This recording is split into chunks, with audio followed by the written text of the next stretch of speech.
My entire trip to the campsite was an adventure. The first thing you do when you get to a campsite is that you have to put up a tent, which is super hard. We laughed a lot and couldn't seem to get the poles right, but finally we did it. It was cool watching my dad and mom, seeing how they fixed the problems together and helped my brother and me have fun. We sang songs and talked about things we saw on the trail leading to our campsite. I realized something. It surprised me. But at home, I always use my iPad or watch TV and don't really spend time with my family as much. When we were on the trail, we spent more time talking and helping each other. It helped me feel close to my family, and I really like that. Take a look at this picture. Isn't it fun? You know what else is fun? Today's Bible story. Let's listen together.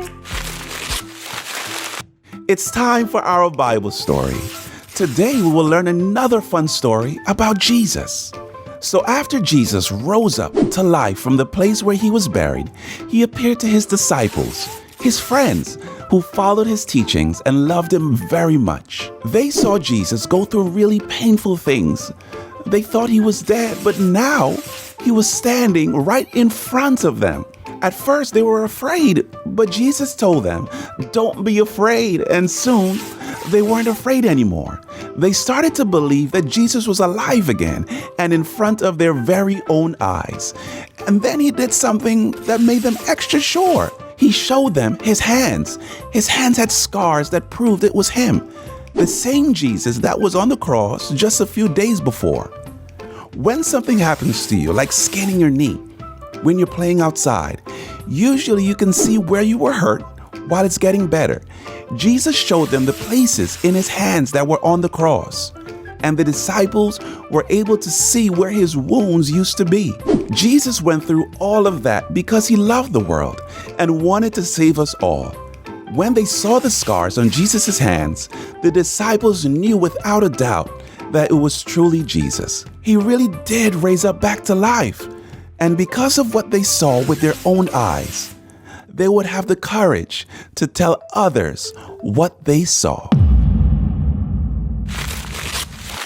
Our family really connected on the trip. I talked to a little squirrel. That was super fun. And my brother and I made funny and bubbly sounds like the water that was flowing next to the trail.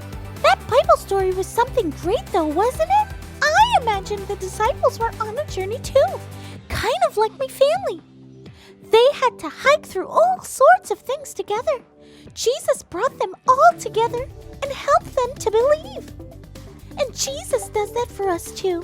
No matter who we are, Jesus connects us to each other.